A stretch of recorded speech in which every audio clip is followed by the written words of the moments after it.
I would make a video today about RAM, or random access memory.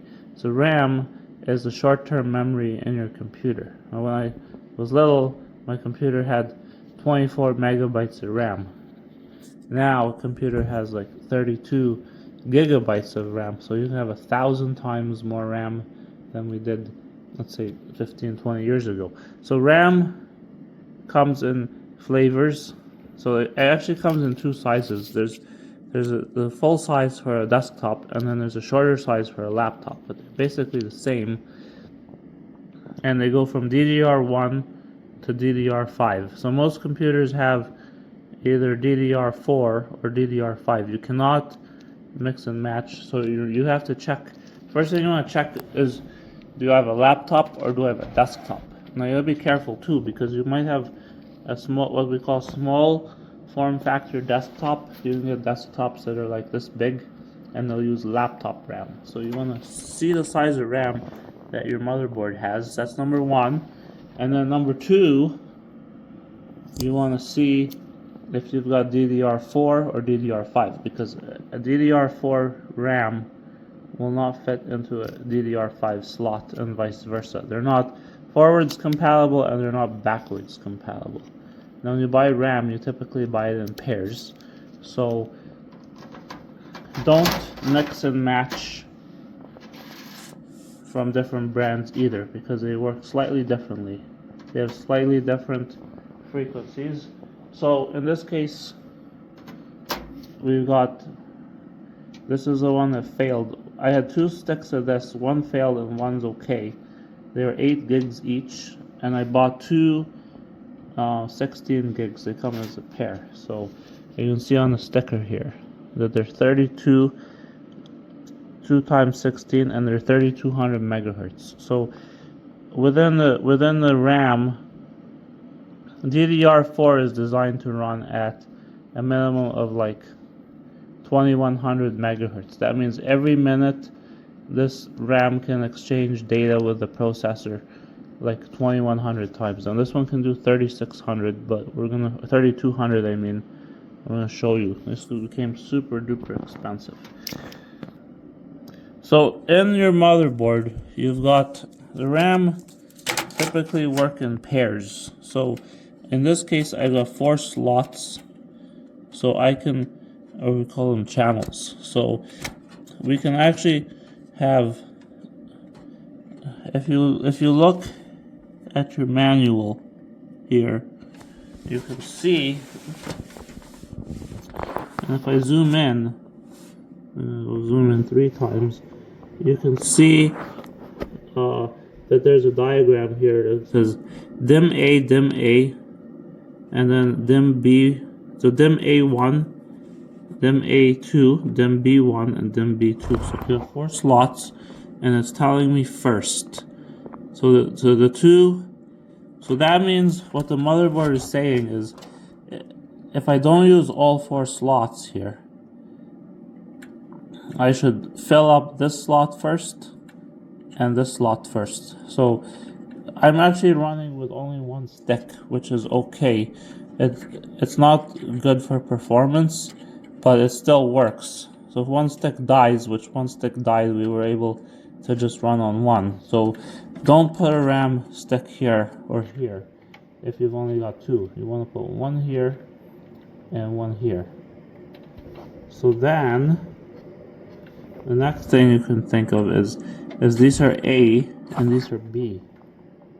So I can have I can use a stick from a different brand if I wanted to, as long as what you don't want to do, you don't want to mix and match the A's and the B's.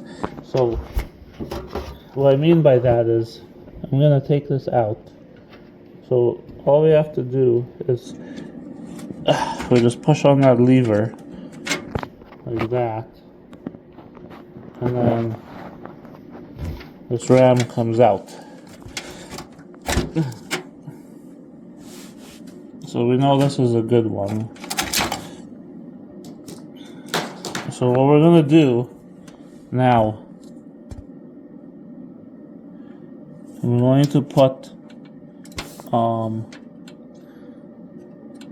So these are the channels, I should say. So we're gonna follow 2, and we're gonna put our RAM into number 2 here. And you basically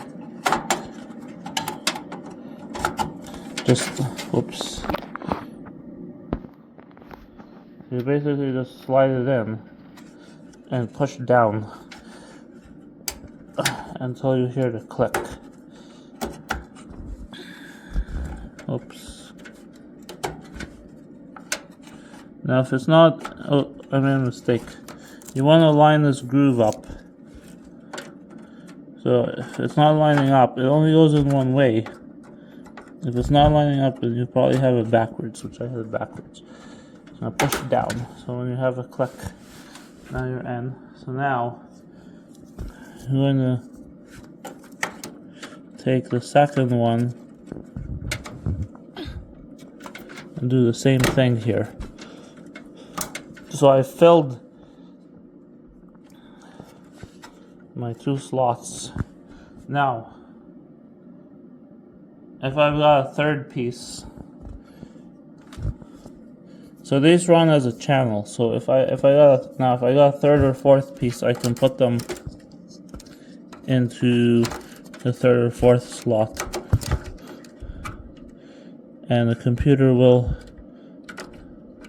not prioritize them.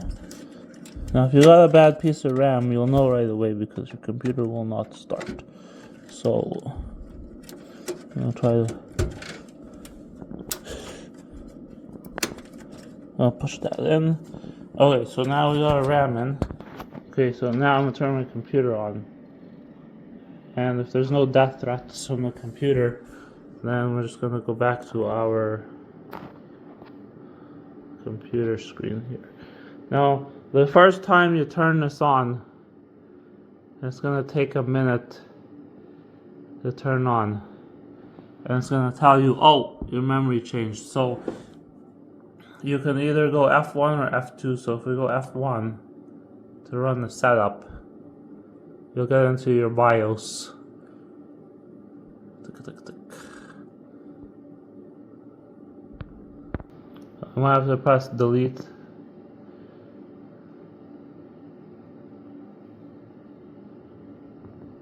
Okay, so we can see we got 41 gigs of memory on our RAM. So that's our 32 plus our 8.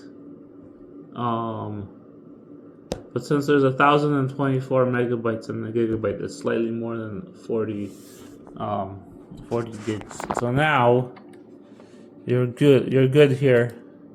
You don't have to worry about this. You can just turn on your computer. But if you want, you can do some advanced stuff. So if you've got a gaming PC and you've got a overclocking setting, you can find a setting that's like a DRAM frequency, and your DRAM is automatic. So you can reduce the frequency of your RAM, or you can increase it past the recommended settings. So we don't really need to do that here, but if you wanted to, remember my RAM goes up to 3200 megahertz, but my processor and my motherboard only go up to 2400, so it's kind of pointless. So I'm just gonna leave mine on auto. But if you wanted to, you could go faster. Faster makes it run faster, better performance. You also go to the advanced DRAM configuration. So in this case, I'm just gonna turn my computer on, and we're gonna be back to normal. So if you have any questions, please post a comment. Thank you.